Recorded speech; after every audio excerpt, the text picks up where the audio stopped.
Endi Xudoga jo'natgandan keyin unga manzil kiritmaydi-yu. Aka, hech Xudoga xat yozganmisiz? Yo'q. Finlandiyada 6 yoshli Helga ismli qizaloq Xudoga maktub yozibdi. Maktubida Xudodan 100 ming marka pul berishini so'rab, uni noma'lum manzilga jo'natibdi. Endi Xudoga jo'natgandan keyin unga manzil kiritmaydi-yu. Finlandiya qonunlariga ko'ra noma'lum manzilga jo'natilgan maktubni faqat prezident ochib o'qish huquqiga ega ekan va prezident ochib o'qibdi.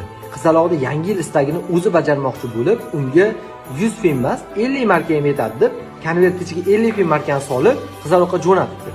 Oradan biroz vaqt o'tgach, prezident qabulxonasiga yana maktub kelib tushibdi. Maktubning ichini ochib qarasa, yana o'sha Helga ismli qizaloqdan. Maktubda shunday so'zlar yozilgan ekan: "Ey Xudoyim, sen jo'natgan pulingni oldim. Uni shaxsan prezident tansoqchilari kelib tashab ketdi. Odamlar ko'rib hayratlandi. Faqat sendan bitta iltimos.